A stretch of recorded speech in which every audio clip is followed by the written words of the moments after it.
एक तरफ जहां पीएम मोदी कहते हैं वन नेशन वन टैक्स और दूसरी तरफ उन्हीं की सरकार के एक राज्य के अंदर उन्हीं के सपनों की धज्जियां उड़ाई जा रही है। जी हां, मैं बात कर रहा हूं राजस्थान की, जहां लाखों व्यापारियों को बर्बाद करने की प्लानिंग हो रही है। वैसे तो मैं देश विदेश के मुद्दों पर वीडियोस बनाना पसंद करता हूं, लेकिन ये वीडियो मेरे लिए निजी है। मतलब इसका डायरेक्ट इम्पैक्ट मुझे भी पड़ा है और मैं चाहता हूं कि मेरी इस वीडियो से उस हर व्यापारी की आवाज सरकार तक पहुंचे जो बर्बादी के किनारे खड़ा है। सब कुछ शुरू होता है 13 तारीख को, जब राजस्थान सरकार का एक ऑर्डर आता है कि राजस्थान की सभी 247 मंडियों के अंदर हर बेची गई चीज पे 0.5% का टैक्स वसूल किया जाएगा, जिसको नाम दिया गया है यूजर टैक्स। इसका साफ मतलब है कि मंडी की चार दीवारी के अंदर बेची गई हर चीज पे आपको एक 0.5% का टैक्स सरकार को देना पड़ेगा। और ऐसा नहीं है कि ये टैक्स एक या दो आइटम पे लगेगा। सरकार ने बकायदा 104 आइटम्स की लिस्ट निकाली है। मतलब अगर आप इस लिस्ट के अंदर कुछ भी बेचते हैं तो आपको भी ये टैक्स सरकार को जमा कराना पड़ेगा। अब आप सोचेंगे कि 0.5% टैक्स तो कोई ज्यादा टैक्स नहीं है, लेकिन यही सोच राजस्थान की सभी मंडियों को बर्बाद करने के लिए काफी है। देखिए, मंडी का जो सारा व्यापार होता है वो होलसेल में होता है। मतलब सभी व्यापारी काफी कम मार्जिन पे काम करते हैं, जैसे 0.25 से 1% के मार्जिन पे सारा बिजनेस किया जाता है। आपको एक एग्जांपल से समझाता हूँ। एक तेल का व्यापारी अपने 2000 रुपए के टिन के ऊपर मुश्किल से 5 से 10 रुपए कमा पाता है,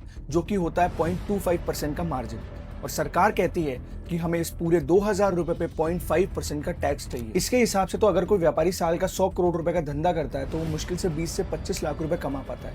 और सरकार चाहती है उस पूरे 100 करोड़ रुपए पे 0.5% टैक्स। मतलब उसने कमाया 20 लाख 25 लाख और उसे टैक्स देना पड़ेगा 50 लाख रुपए। असल में ये कोई टैक्स है ही नहीं, ये खुली लूट है सरकार के द्वारा। एक व्यापारी पहले अपने माल पे सरकार को जीएसटी देता है, फिर अर्बन डेवलपमेंट टैक्स देता है, और फिर जो मंडी की दुकानें वो इस्तेमाल कर रहा है उनका भाड़ा देता है, और आखिर में वो अपनी कमाई पे इनकम टैक्स देता है। इतने टैक्स होने के बावजूद एक नया टैक्स जोड़ना ये एक सोची समझी साजिश है व्यापारियों को खत्म करने की। और मैं आपको एक अजीब चीज बता दूं कि ये जो टैक्स है ये सिर्फ मंडी की चार दीवारी के अंदर जो व्यापारी काम कर रहा है उसी के ऊपर एप्लीकेबल है।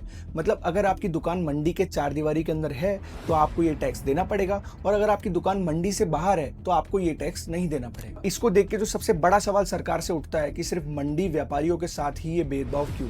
मतलब क्यों सरकार चाहती है कि मंडी के सभी व्यापारी रोड पे आ जाएं, बर्बाद हो जाएं? और सरकार के इस इकलौते कदम से 1000 करोड़ से भी ज्यादा के ट्रेड डिस्टर्ब होने की चांसेस है। इस पूरी सिचुएशन को देख के साफ लगता है कि ये साजिश है बड़ी बड़ी ऑनलाइन कंपनीज की और बड़े बड़े सुपरमार्ट्स की, जिससे मंडी के छोटे बड़े व्यापारी खत्म हो जाए। एक चीज बताइए कि अगर ऐसे टैक्स लगाए जाएंगे तो व्यापारी खत्म, और अगर व्यापारी खत्म तो मंडी खत्म, और अगर मंडी खत्म तो किसान कहाँ जाएगा? और इससे वही व्यापारी और वही किसान खत्म हो रहे हैं जिसके लिए Modi ji super power America तक से लड़ जाते हैं टैरिफ्स के ऊपर। ऐसे अजीब अजीब टैक्सेस को देख के तो ये साफ लगता है कि जो नेता आज विधानसभा में बैठ के ऐसे ऐसे अजीब कानून बना रहा है उसे कुछ आइडिया ही नहीं है कि मंडी का व्यापार कैसे होता है। इस एक कदम से लाखों व्यापारी, उनके साथ काम कर रहे लाखों मजदूर, लाखों ट्रांसपोर्टर्स, पल्लेदार, मुनीम, कामगार सब बेरोजगार हो जाएंगे।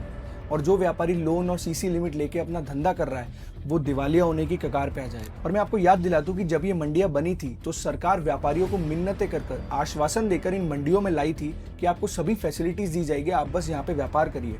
और अब उन्हीं व्यापारियों के ऊपर इस तरीके का टैक्स लगाकर उन्हीं की कमर तोड़ने का काम हो रहा है। और ये सब कुछ हो रहा है भजनलाल सरकार के तहत, जहां एक तरफ मोदी जी बड़े बड़े रिफॉर्म्स ला रहे हैं, टैक्स रिफॉर्म्स ला रहे हैं, जीएसटी रिफॉर्म्स ला रहे हैं, जीएसटी रेट्स को कट कर रहे हैं, वहीं दूसरी तरफ उन्हीं की भजनलाल सरकार काम कर रही है उन्हीं के सपनों को राख करने की। इस टैक्स के खिलाफ सभी मंडियां 10 दिन की हड़ताल भी कर चुकी है। मतलब राजस्थान की सभी 247 मंडियां 10 दिन तक बंद रही। सीएम, एमपी, विधायक सभी को ज्ञापन भी दिए गए, लेकिन भजनलाल सरकार के कान पे जू तक नहीं रहेगा, जिससे साफ पता चलता है कि एक सोची समझी साजिश है। मुझे तो ये समझ में नहीं आता कि व्यापारियों के साथ भेदभाव क्यों।